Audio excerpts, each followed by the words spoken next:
नमस्कार, astro insights with Richa में आप सभी का स्वागत है। मैं हूं डॉक्टर ऋचा शुक्ला। आज बात करूंगी आप सभी से रत्नों के विषय में। रत्न की आज संपूर्ण विवेचना होगी। रत्न किस तरह से काम करते हैं, रत्न क्यों पहनने चाहिए या नहीं पहनने चाहिए, क्या आप अपना राशि रत्न पहन सकते हैं, क्या आप दशा लॉर्ड के हिसाब से रत्न पहन सकते हैं। मतलब रत्न के विषय में आपके जितने भी डाउट्स होते हैं, कोशिश करूंगी कि आज मैं उनको एक वीडियो में सॉर्ट आउट कर दूं। और अगर वीडियो बहुत लंबा नहीं हुआ तो ये भी कोशिश करूंगी कि हर लग्न के हिसाब से मैं आपको कुछ प्रिस्क्राइब्ड रत्न बता दूं। ठीक है, चलिए शुरू करती हूं अपना वीडियो। सबसे पहले जब रत्न की बात होगी तो ये बात होगी कि आखिर रत्न क्या है और ये किस तरह से काम करते हैं। सबसे पहली बात ये कि रत्न एक तरह से आप समझिए कि कलर मैग्नेट है। कलर मैग्नेट का मतलब है कि वो सेम कलर की जो रश्मियां हैं, जो किरणें हैं, उनको खींचता है अपनी तरफ और अपने अंदर जज्ब कर लेता है। तो रत्न एक तरह से इसको कहा जाना चाहिए कलर मैग्नेट है। फॉर एग्जाम्पल, जैसे कि बृहस्पति का जो रत्न है वो है पुखराज या येलो सफायर। ठीक है, अब हमें सबको पता है कि बृहस्पति का जो रंग बताया गया है शास्त्रों में वो पीला है, सैफरन कलर है। ठीक है, साधु संतों का जो कलर होता है पीला, हल्दी वाला रंग जो है वो बृहस्पति का कलर है। तो अगर आप पुखराज पहनते हैं और बृहस्पति ऊपर से यूनिवर्स से अपनी जो पीली रश्मियां हैं, जो पीली किरणें हैं, उनको नीचे फेंक रहे हैं, सबके ऊपर डाल रहे हैं। अब अगर आपने वो पुखराज पहन लिया, एज आई सेड कि ये कलर मैग्नेट है, या ये भी कह सकते हैं कि रत्न एक एंटीना का काम करते हैं। तो सेम जो रत्न का जो ग्रह अपनी रश्मियां नीचे फेंक रहा है, उसको वो मैग्नेट की तरह अपने में खींच लेता है और जज्ब कर लेता है और आपकी बॉडी के साथ जुड़कर उस ग्रह के प्रभावों को बढ़ाने लगता है। सिंपल, जैसे कि एंटीना सिग्नल पकड़ता है, ऐसे ही रत्न उस ग्रह की, उस रंग की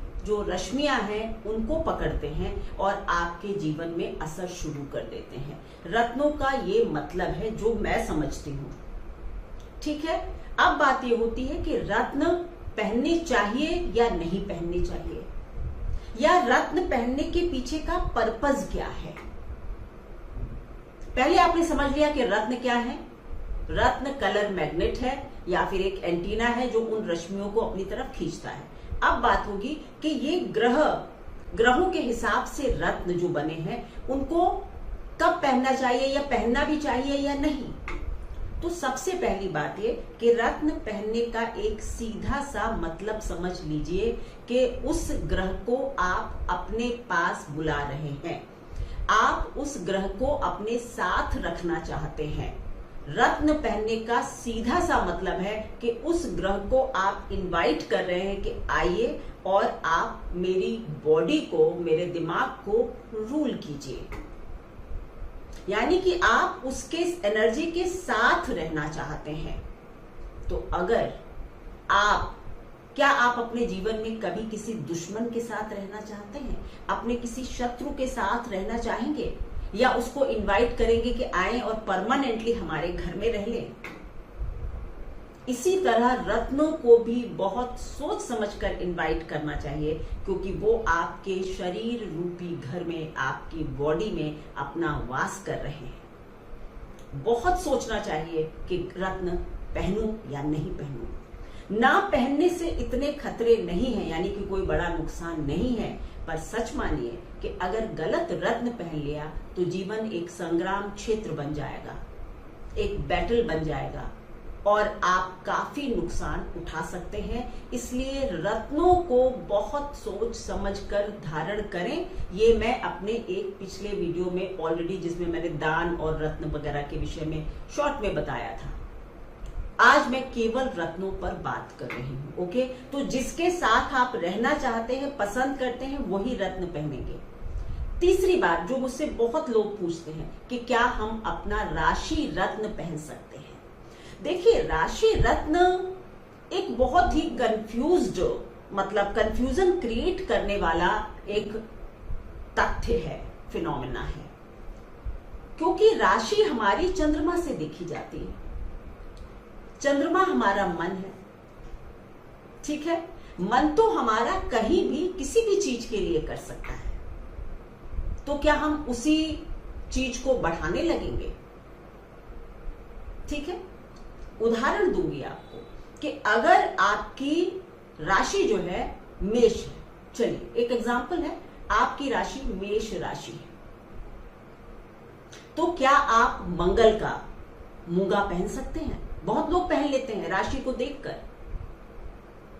अब देखिए, अगर आपकी मेष राशि है और तुला लग्न है, एग्जाम्पल दे रही हूं, अगर आपकी तुला लग्न है और मेष राशि है, तो क्या आप मंगल का रत्न पहन लेंगे? मंगल आपके लिए मारक ग्रह है, 7वें घर का मालिक बनता है, तो चंद्रमा वहां बैठे होने से आप मूंगा इनवाइट नहीं कर लेंगे। मतलब आप अपने को, अपने मारक को अपने मन में, अपने शरीर में वास नहीं दे सकते। तो राशि रत्न को कभी भी धारण मत कीजिए। कोई स्थिति में ऐसा हो सकता है कि जो आपकी राशि है वही आपकी लग्न है, अगर आपका चंद्रमा बैठा हुआ है लग्न में ही, तो आप राशि रत्न पहन सकते हैं, अन्यथा और किसी सूरत में आप राशि रत्न धारण ना करें। बहुत बार मैक्सिमम केसेस में ऐसा होता है कि राशि रत्न बहुत नुकसान कर देते हैं, है ना। इसी तरह कर्क लग्न है, आपकी मकर राशि है कि, और या आप देखते रहते हैं कि आप कैप्रिकॉर्न है, ये है वो है, तो क्या आप पहन लेंगे? मारक को इनवाइट कर लेंगे? तो राशि के हिसाब से रत्न कभी नहीं पहनेंगे। एक ही सूरत है कि अगर आपका चंद्रमा लग्न में विराजमान है तो आपकी राशि और लग्न एक ही बन जाती है, फिर आप राशि रत्न पहन सकते हैं। चौथी रत्नों के विषय में एक और आपको बड़ी बात बता देती हूं कि अगर आप लोग अपने दिमाग से, मैंने कहा ना कि मैं ज्योतिष को प्रैक्टिकल एग्जाम्पल देकर आपके मन में बैठाने का काम करना चाहती हूं। मैंने कहा ना कि रत्नों का काम पहला कह दिया कि उस ग्रह की ताकत को बढ़ाना है, क्योंकि वो उसकी सारी रश्मियां खींच रहा है और अपने पास जज्ब कर रहा है। तो अगर आपने नेगेटिव ग्रह का रत्न पहन लिया तो आप सच मान लीजिए कि आपकी जिंदगी में वो रत्न उठा पटक मचा देगा। आपको पता ही नहीं है कि आप कितनी गलतियां करते चले आ रहे हैं।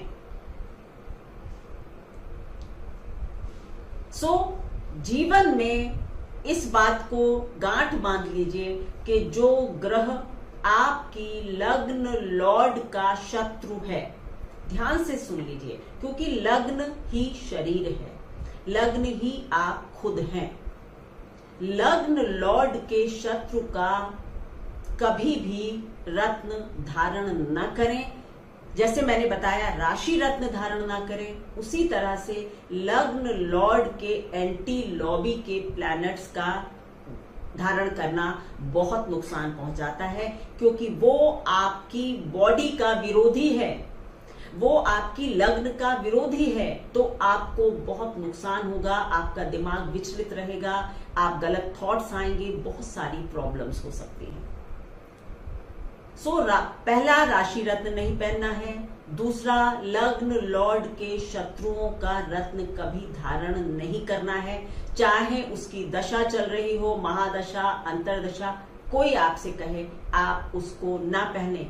क्योंकि अगर आप किसी आतंकवादी को ताकत दे रहे हैं तो उससे क्या आप अपेक्षा करते हैं कि वो मंदिर खुलवा देगा? नहीं ना, कुछ आतंक ही मचा देगा। तो नेगेटिव चीज को ताकत देने का मतलब है कि आप उसकी नेगेटिविटी को बढ़ाने के सारे उपाय कर रहे हैं। दूसरा सूत्र है कि लग्न लॉर्ड के शत्रुओं का रत्न कभी धारण नहीं करना, इनको ताकत देनी ही नहीं है।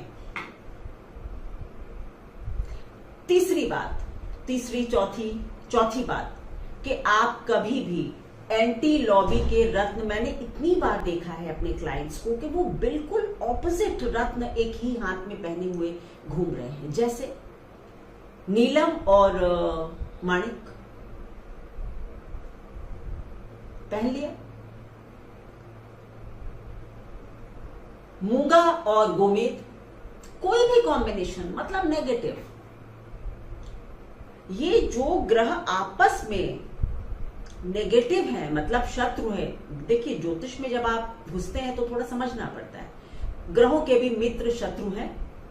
तो अगर कोई ग्रह जो परमानेंट शत्रु हैं, उनके दोनों रत्न एक साथ कभी धारण ना करें। आप क्या कर रहे हैं, ग्रहों के बीच में एक रस्साकशी कर रहे हैं, टग ऑफ वॉर कर रहे हैं।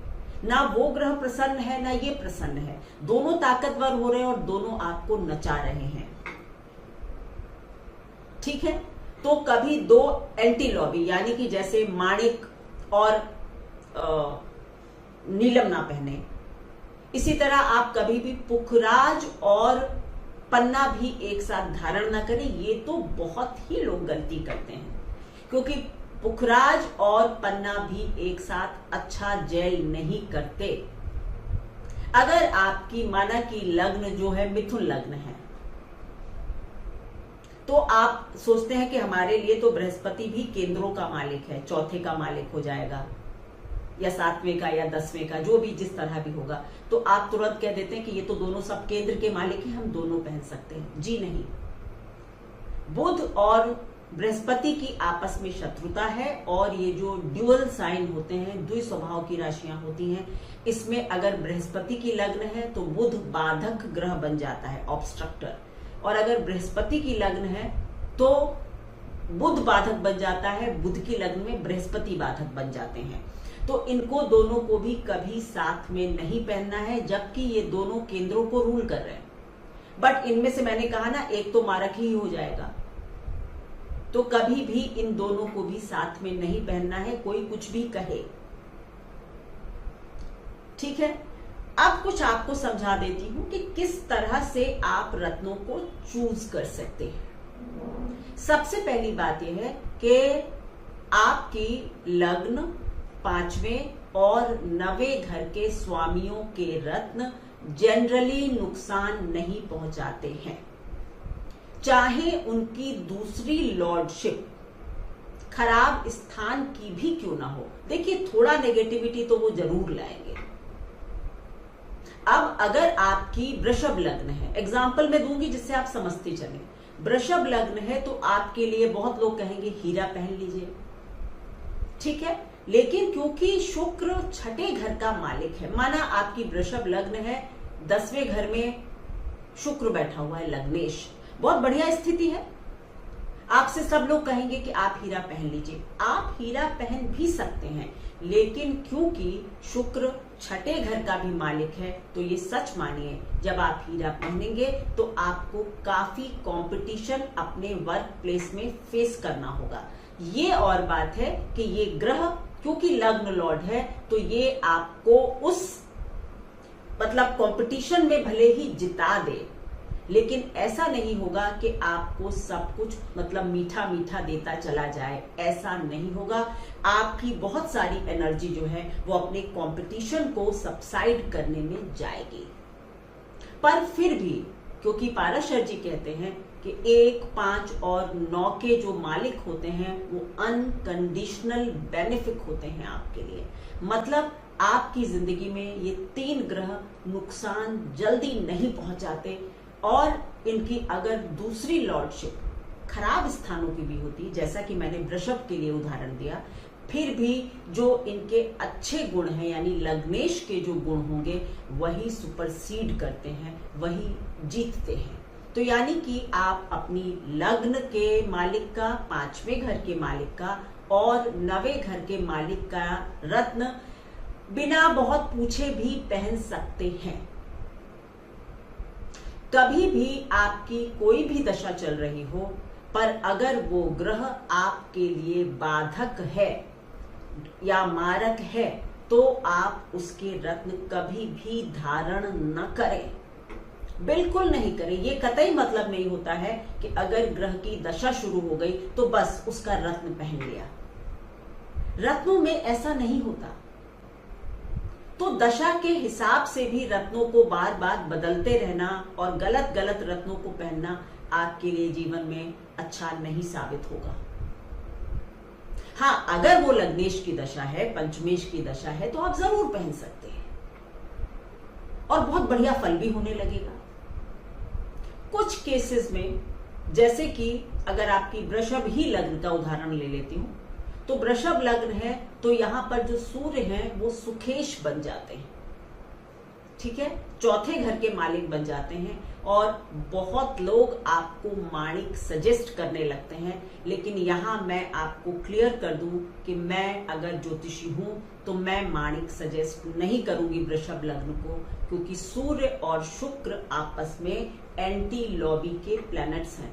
आपका सुखेश है, चौथे घर का मालिक है, लेकिन फिर भी मैं कभी रत्न नहीं करूंगी, क्योंकि वो आपकी बॉडी लग्न लॉर्ड के साथ जेल नहीं कर रहा है, तो कभी आपको चैन से ही नहीं बैठने देगा, या सुखेश इतना प्रभावी हो जाएगा कि आप कोई काम ही नहीं करेंगे, मे बी आप आराम तलब हो जाए, बहुत सुख चाहने लगे, क्योंकि वो बॉडी के साथ जेल नहीं कर रहा है। तो चाहे केंद्रों के मालिक सुखेश हो, दशमेश हो, लेकिन ये जरूर देख लेंगे कि वो लग्न लॉर्ड का फ्रेंडली प्लैनेट हो। अब फ्रेंडली प्लैनेट्स कौन कौन से हैं? देखिए, मंगल, सूर्य, बृहस्पति, मंगल, सूर्य, बृहस्पति और चंद्र। वैसे चंद्र सबका ही मित्र माना जाता है ज्योतिष में, लेकिन इसको मैं इसी लॉबी में रखूंगी। मंगल, सूर्य और बृहस्पति, मंगल, सूर्य, बृहस्पति और चंद्र, और इधर आपके शनि, शुक्र और बुध भी इसी लॉबी में जाते हैं। और बुध, ये तीन परम मित्र हैं। साथ में राहु और केतु की जहां तक बात होगी तो राहु और केतु भी इसी लॉबी में माने जाते हैं, ठीक है। ये और बात है कि केतु को कुजवत कह देते हैं, लेकिन केतु जो है वो देखिए, स्पेशल राहु केतु के लिए मैं एक बात कहूंगी कि बहुत देखकर जांच पड़ताल करके, क्योंकि इनके डिस्पोजिटर देखे जाते हैं, तो मैं अभी राहु केतु को अलग ही छोड़ती हूँ। राहु केतु के रत्न तो बहुत ही ट्रिकी होते हैं, बहुत ट्रिकी होते हैं। इसको तो आज अभी मैं नहीं एक्सप्लेन करूंगी, क्योंकि वो जिस राशि में बैठे हैं, जो नक्षत्र है, बहुत सारी चीजें देखनी होती हैं। फिलहाल ये जो बड़े ग्रह हैं आपके, उनका मैंने बता दिया कि ये एंटी लॉबी है और ये अलग लॉबी है, तो इनको देख लें आप और इसी हिसाब से रत्न को धारण करें, कभी भी गलती ना करें। अब बात होगी कि रत्नों को किस लग्न के लिए कौन से रत्न हैं। देखिए, मेष लग्न है अगर आपकी, तो आपके लिए मंगल, सूर्य और बृहस्पति 159 के लॉर्ड हो गए, तो इनके रत्न आप बिना डरे पहन सकते हैं। अगर आपकी वृषभ, वो देखिए आ गए ना, मित्र आ गए, त्रिकोण के मालिक सदैव मित्र होते हैं। ऐसे ही अब वृषभ आएगा, मंगल, सूर्य और बृहस्पति एक लॉबी के थे, अब दूसरा। अगर आपकी वृषभ लग्न है तो फिर क्या होगा, आपका पांचवें घर का मालिक कौन बन जाएगा? बुध, शुक्र है ना, इसके मित्र आ गए, नवे घर का मालिक शनि हो गया, आप पहन सकते हैं। लेकिन मैंने कहा ना, रत्न बहुत ट्रिकी चीज है। वृषभ लग्न फिक्स्ड साइन के लिए 9th लॉर्ड बाधक होता है, इसीलिए वृषभ को नीलम बहुत सोच समझ कर पहनना चाहिए। मैं बड़े अच्छे ज्योतिषी से एक सलाह लेकर, जो कि प्रोज एंड कॉन्स वे कर ले तब करे, बट इन जनरल मैं आज आपको बता रही हूं कि वृषभ लग्न है तो शुक्र, बुध और शनि के रत्न आप पहन सकते हैं। अगर आपकी मिथुन लग्न है तो फिर वही बात आ गई कि आप बुध, शुक्र और शनि के रत्न पहन सकते हैं। अगर आपकी कर्क राशि है तो आप चंद्र का पहन सकते हैं, मंगल का पहन सकते हैं और बृहस्पति का पहन सकते हैं, क्योंकि आपका 9th लॉर्ड हो जाएगा। अगर आपकी सिंह लग्न है, राशि की बात यहां नहीं हो रही, डोंट गेट कंफ्यूज्ड, क्योंकि आप लोग हमेशा पूछते किससे देखें, यहां मैं लग्न की ही बात कर रही हूं।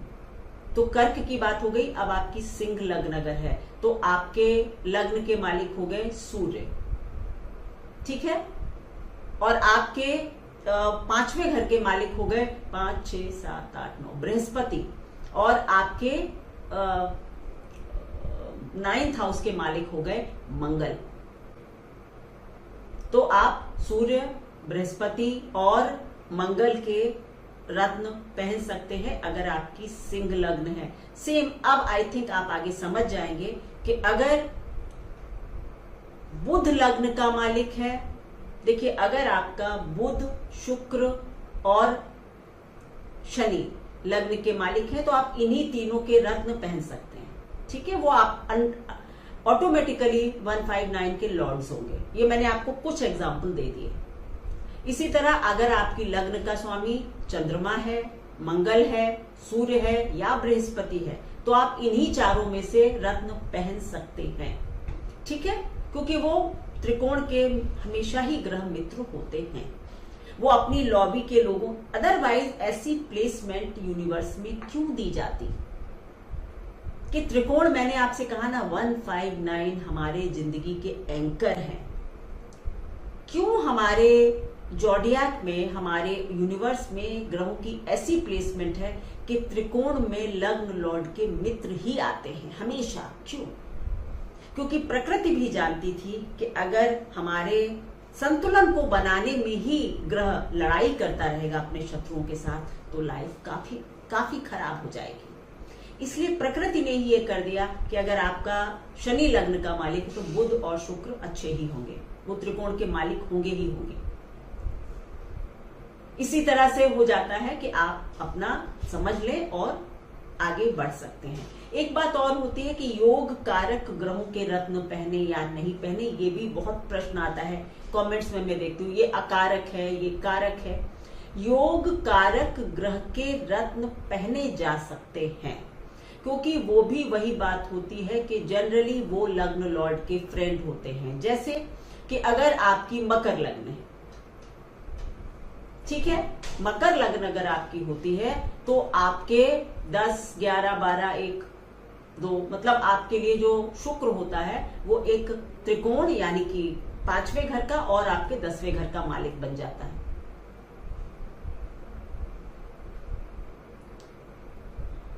ठीक है, तो यानी कि शुक्र योग कारक बन जाता है।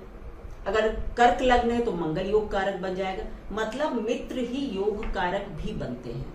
तो ये भी आप समझ लीजिए कि आपको बेसिक फंडा क्या याद रखना है, मित्र, लग्न लॉर्ड के मित्र, और सब भूल जाइए। इसके अलावा आपको कोई भी कहे तो आप रत्न धारण न करें। राहु केतु के विषय में हो सकता है कोई अलग चर्चा करूं, एक अलग वीडियो बना दूं जिसमें आपको उनको समझा दूं। अभी वीडियो ज्यादा लंबा हो जाएगा। राहु केतु सबसे ज्यादा ट्रिकी होते हैं, मतलब बहुत पेचीदा मामला होता है। इनका रत्न तो कभी भी आप बिना सोचे समझे धारण ना करें, आप एक जबरदस्त ट्रैप में बंध जाएंगे। ठीक है, सो ये थी मेरी एनालिसिस रत्नों के विषय में। आशा करती हूँ कि आज आपके काफी सारे डाउट्स क्लियर हो गए होंगे और आप भी अपने जीवन में सही रत्नों को पहनकर अपने जीवन को आगे बढ़ा पाएंगे। हमेशा आप लोगों से कहती हूँ कि आप लोग मेरे वीडियोस पसंद करते हैं तो लाइक करें, शेयर करें, सब्सक्राइब जरूर करिए। धन्यवाद।